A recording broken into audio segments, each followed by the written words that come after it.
Et yo tout le monde, c'est Maxigun, j'espère que vous allez bien. Aujourd'hui, on se retrouve pour une petite vidéo, première que je réalise depuis que je suis revenu de vacances. Donc oui, c'est un petit peu en retard et tout, et ça va sortir bien en retard d'ailleurs. Et on commence avec une petite critique ciné, sortie il y a un petit moment, je l'avoue, avec Watchmen, sorti en 2009, réalisé par le grand Zack Snyder. Je suis un gros fanboy, il faut l'avouer. L'histoire... Un groupe de héros, les Watchmen, s'est effondré avec le temps. On est dans un monde où les super-héros n'existent plus, on est dans les années 80.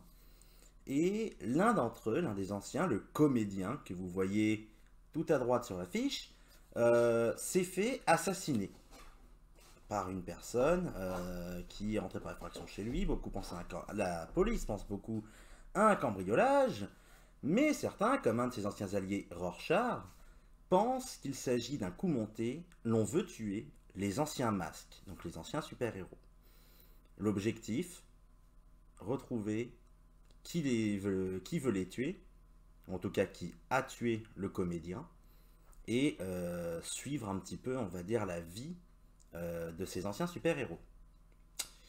Le film, comment dire ? Le film est un chef-d'œuvre. Le film est incroyable dans l'esthétique, dans la réal, dans le scénario, la narration. C'est incroyable. Même dans ses modifications de l'histoire.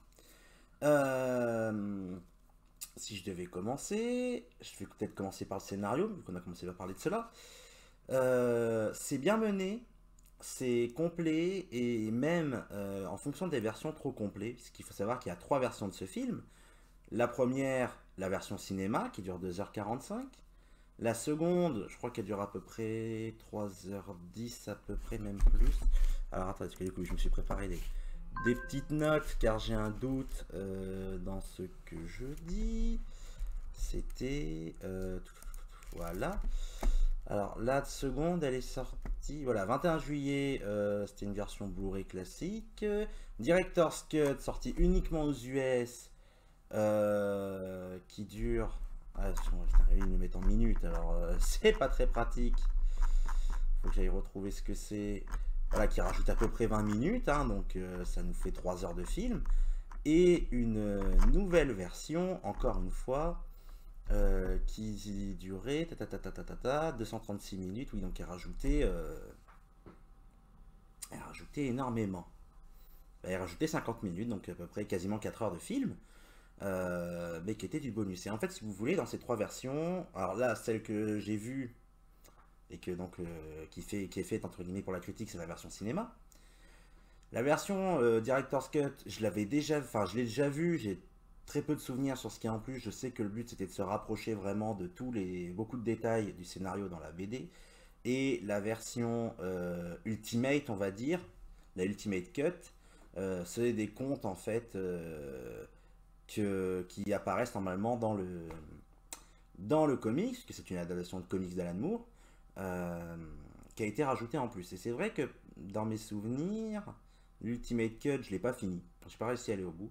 Parce qu'en fait, je trouvais que ça n'apportait pas grand-chose à l'histoire. Et Director's Cut, pour moi, est la meilleure.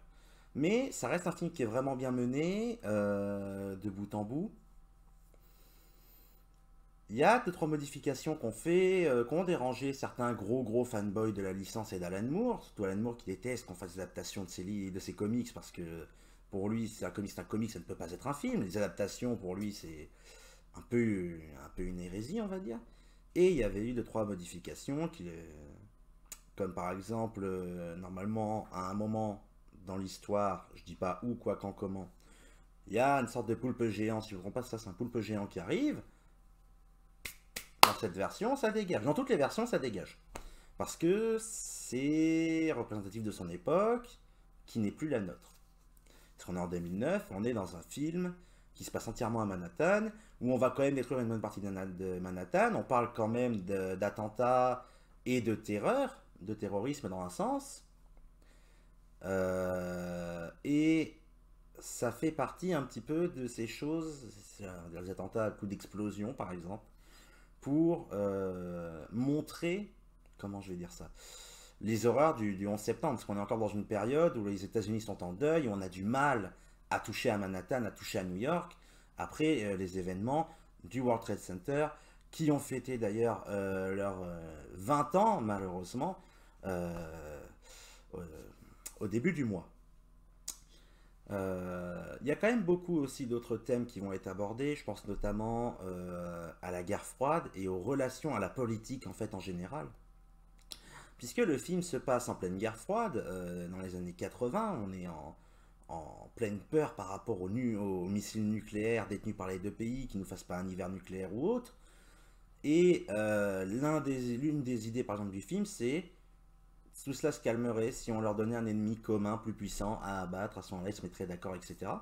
Je vous dis pas comment ça finit, comment ça se passe, etc.